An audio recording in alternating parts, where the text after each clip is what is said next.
sejauh ini dunia pendidikan.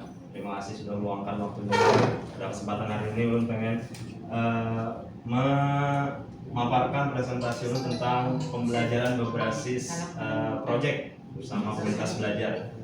Jadi ini salah satu rancangan tindak lanjut di program yang Ulun ikuti, yaitu PKG PJOK oleh Balai Guru Bergerak Kalimantan Selatan. Nah, jadi langsung saja untuk program yang hendak Ulun paparkan di sini namanya itu Bagasut Metal. Jadi singkatan dari Lomba Gerak Khusus Sehat 3 Menit Digital. Dari judulnya itu Ulun ambil dari bahasa Banjar juga. Bagasut itu artinya mendadak, kalau metal itu ya jenis musik kita metal, supaya anak-anak tuh semangat lah di pembelajaran. Jadi ada rencananya Ulun akan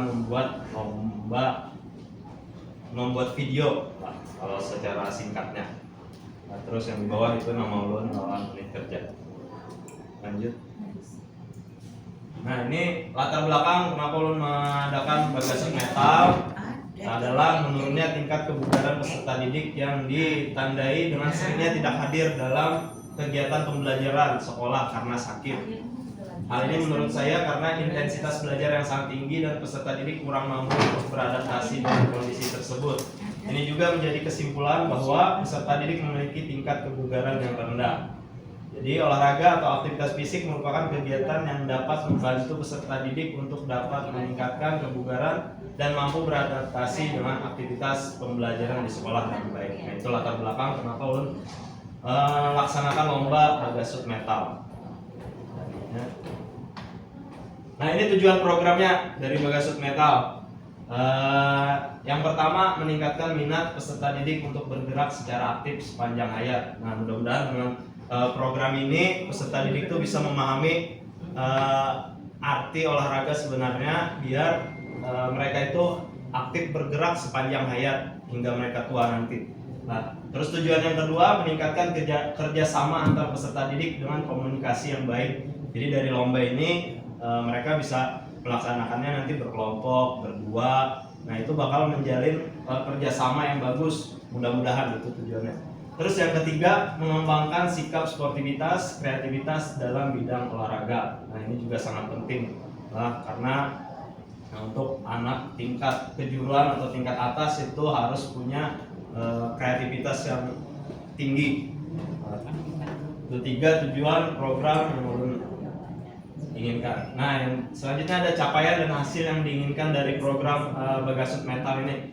Yang berdasarkan tingkat kebugaran peserta didik yang dinilai rendah tadi, untuk melalui aktivitas pembelajaran di sekolah, maka dari program ini peserta didik diharapkan mampu untuk memahami, menganalisis, mengaplikasikan dan mengevaluasi aktivitas fisik untuk meningkatkan kebugaran terkait kesehatan dan keterampilan.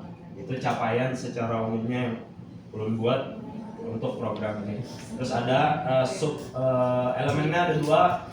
Yang pertama tadi, peserta didik mampu memahami dan menganalisis. Nah, itu masuk ke pengetahuan mereka tentang pembelajaran olahraga. Terus yang kedua ada peserta didik mampu mengaplikasikan dan mengevaluasi. Jadi setelah mengaplikasikan pemahaman mereka yang tentang kegiatan olahraga tadi, mereka juga bisa mengevaluasinya, apa yang salah, apa yang benar, nah apa yang perlu ditingkatkan, apa yang perlu dikurangi.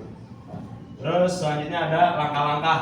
Jadi yang pertama, yang kita sekarang, langkah pertama adalah pemaparan ke kepala sekolah. Harusnya ada kepala sekolah di sini, tapi karena beliau berhalangan hadir, jadi untuk teman sejawat saja untuk pemaparannya. Terus selanjutnya nanti pembagian tugas dan peran. Nah, pembagian tugasnya nanti peserta didik sebagai peserta, dan Bapak Ibu sekalian nanti minta bantuannya untuk menjadi fasilitator dan tim penilai untuk hasil lombanya. Terus yang ketiga ada sosialisasi dan diskusi bersama peserta didik. Nah, jadi nanti Ulun akan sosialisasi lombanya, aturannya kayak apa, terus nanti dilakukan diskusi. Ini peserta didik maunya kayak apa. Jadi ada timbal balik dengan peserta didiknya. Ada semena-mena aturannya dari Ulun aja. Terus yang keempat ada merancang proses program dan jadwal pelaksanaan. Nah, dari diskusi dengan peserta didik nanti ketemu proses programnya kayak apa, jadwal pelaksanaannya mereka kapan bisa. Terus yang terakhir pelaksanaan program. Setelah pelaksanaan program baru kita lakukan refleksi dan tindak lanjut. Jadi dari program yang dilaksanakan tadi dilakukan refleksi kekurangan dari programnya apa, terus bagaimana supaya di kemudian hari lebih baik lagi programnya. Selanjutnya, nah ini ada struktur program dan mitra dalam komunitas belajar. Yang pertama sasaran kelas, itu belum ambil kelas 10 dan kelas 11 SMK Negeri 1 Martapura. Jadi kenapa 10 dan 11?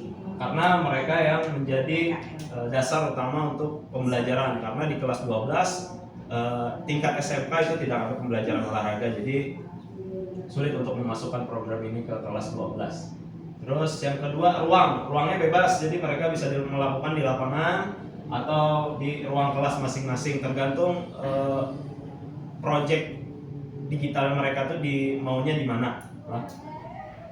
Terus jadwal pelaksanaan itu ada kalau di sini rancangan dari ulun itu selama 2 bulan untuk pembuatannya, jadi mereka ada waktu 2 bulan untuk diskusi dengan kawan kelompoknya atau teman pembuatan videonya, itu ada 2 bulan. Terus ada 2 bulan lagi untuk publikasi, jadi mereka boleh publikasi di Instagram atau YouTube atau sosial media yang mereka pahami. Terus 2 bulan selanjutnya itu penilaian. Nah, dari Ibu Bian rekan sejawat meminta untuk menilai video-videonya seperti apa.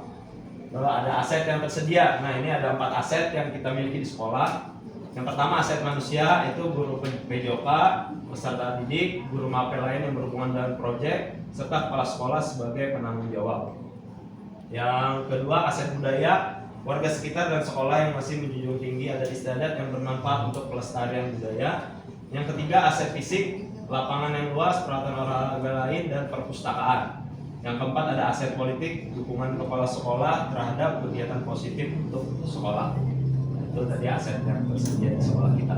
Nah, ini yang selanjutnya ada rencana evaluasi. Ada di awal proyek itu kita menilai pengetahuan dasar peserta didik tentang menjaga kebugaran jasmani. Itu bisa pakai asesmen atau observasi. Terus yang kedua ada pertengahan proyek itu kita bisa mengobservasi partisipasi dan keterlibatan peserta didik dalam program, apakah hampir keseluruhan dari peserta didik yang ikut dalam perlombaan atau hanya separuh, apakah perlu dilakukan sosialisasi atau diskusi lagi dengan peserta didik biar minatnya makin naik untuk mengikuti lomba. Ini bisa dilakukan di evaluasi di proyek tengah. Terus di akhir proyek ada refleksi kelompok dan individu serta penilaian pada produk hasil peserta didik. Nah, ini tadi kita menilai videonya dari hasil peserta didik tadi, kita menonton apa yang harus diperbaiki, apa yang bagus, itu di akhir proyek. Nah, di sini ada komunitas sekolah, ulun juga minta dukungan dari kepala sekolah, guru mapel, orang tua, dan komunitas sekolah untuk membantu pelaksanaan dan evaluasi programnya seperti itu. Selanjutnya, nah ini kemungkinan tantangan yang akan dihadapi selama proyek ini akan dilaksanakan atau saat prosesnya. Yang tantangan pertama itu kesulitan peserta didik dalam memahami program dan menyusun rencana pembuatan produk digital. Nah, ini salah satu tantangan yang menurut ulun bakal terjadi karena tidak semua peserta didik itu punya kreativitas yang sama. Makanya jadi tantangan pertama. Lah, terus ulun bikinkan solusinya. Yang pertama itu solusinya adalah melaksanakan sosialisasi dan diskusi tentang program bersama peserta didik lagi lebih dalam. Jadi diharapkan peserta didik itu memahami aturan dan kayak apa caranya biar program ini bisa berjalan dengan lancar. Nah, terus tantangan kedua ada peserta didik kurang tertarik untuk mengikuti program karena minat yang rendah. Nah, ini juga menjadi tantangan karena pembelajaran olahraga itu selama ini masih banyak peserta didik itu yang minatnya masih rendah, takut panas lah, takut keringatan lah, bau badan lah, itu yang masih jadi kendala. Nah, di sini ulun masukkan sebagai tantangan juga. Solusi yang ulun tulis adalah memberikan motivasi dan apresiasi yang baik. Diberikan motivasi dengan anaknya bahwa pembelajaran olahraga itu punya manfaat untuk kesehatan tubuh dan lain-lain hal. Atau apresiasinya misalkan rencana ulun nanti akan ada hadiah untuk juara 1, juara 2, juara 3, juara 4 sampai juara 5. Nah, itu salah satu apresiasi yang baik Ulun pengen laksanakan. Selanjutnya, nah ini untuk penutup dan rencana tindak lanjut untuk program Ulun. Pembelajaran berbasis proyek diharapkan mampu meningkatkan keterampilan dan pemahaman tentang kebugaran jasmani, serta pembelajaran yang berpusat pada peserta didik memberikan kesempatan bagi mereka untuk aktif dan kreatif. Nah, jadi dari pembelajaran berbasis proyek ini belum berharap bisa meningkatkan keterampilan mereka, pemahaman mereka tentang kebugaran jasmani, bagaimana meningkatkannya, bagaimana mereka untuk bisa aktif sepanjang hayat dan terus berkreatif. Terus untuk tindak lanjutnya nanti akan ada dokumentasi kegiatan dan refleksi untuk perbaikan di masa yang akan datang. Nah itu presentasi dari Ulun. Mungkin kalau ada salah-salah kata mohon dimaafkan. Selanjutnya kalau ada pertanyaan boleh persilakan rekan-rekan sejauh di dunia pendidikan boleh bertanya. Apa ada pertanyaan? Silakan nih kalau ada 20.000 atau ada tambahan saran. Kalau ada saran tambahan berapa itu 12 menit sudah 3 menit lagi selesai nih 10 menit baru 10 menit itu aja 10 menit ya apa-apa ya kuat ada tambahan siapa mau dari siapa Pak bertanya Pak ya siap mengenai tadi penilaian lihat tadi persiapan 2 bulan pelaksanaan 2 bulan kemudian penilaian 2 bulan lah ya betul selama 2 bulan penilaian itu seperti apa Pak? Sistemnya selama 2 bulan. Untuk sistem penilaian, kenapa ulun pakai waktu 2 bulan? Karena ini kan menyangkut dengan kemungkinan kalau misalkan programnya jalan terus minat anak-anaknya tinggi, bakal banyak peserta yang ikut. Nah, apalagi kita kan SMK Negeri 1 Martapura salah satu sekolah yang memiliki jumlah peserta didik paling banyak di Kalimantan Selatan. Nah, untuk jumlah kelas 10, kelas 11 saja kemungkinan bisa hampir 900 atau 800 orang. Dan kalau misalkan itu semua minat untuk mengikuti lombanya, bakal butuh waktu Pak untuk kita melaksanakan penilaian. Karena waktunya kan satu video aja 3 menit. 3 menit itu kita lihat lagi anunya kayak apa bentuk videonya, terus nanti isi videonya kayak apa, terus keindahan videonya kayak apa, editing videonya kayak apa. Nah itu perlu waktu menurut ulun Pak. Jadi kemungkinan ya kita sehari paling bisa menilai 10 video atau 5 video aja. Jadi makanya waktunya 2 bulan biar panjang waktunya dan kita bisa evaluasi kalian. Mungkin itu Pak. Ya, bagus. Jangan bisa dimengerti. Oke, terima kasih Pak Iksan untuk pertanyaannya. Ibu-ibu ada yang tambahkan? Silakan. Enak ditambahkan. Cukup. Ya, Bapak Hasan penilaian. Oke Pak, mengenai penilaian, apakah itu nanti anak dilihat dari gerakan yang terbagus atau dari video yang contohnya tadi ada yang namanya ada kerjasama, berarti itu masuk dari penilaian juga dari video itu ya. Tapi misalkan gerakannya pada saat video itu ternyata mereka nggak sama, penilaiannya itu ada yang penting mereka itu kerjasama aja, walaupun tiba-tiba pada saat video itu ternyata mereka nggak sama, nggak serentak gitu. Soalnya videonya bagus juga.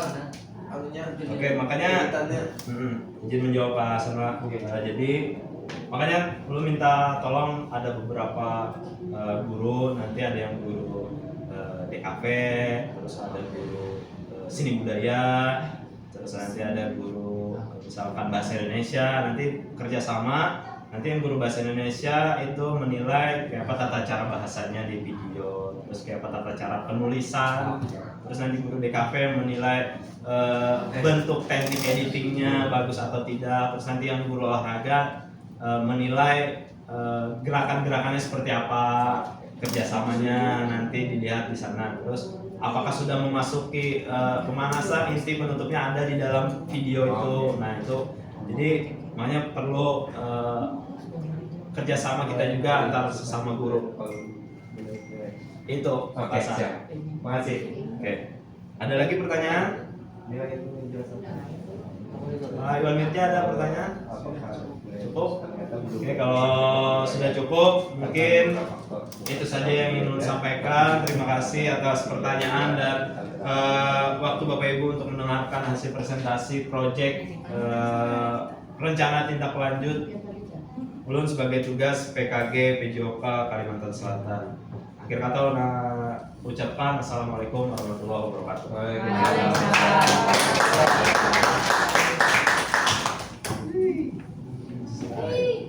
Sudah siap pertanyaan tadi.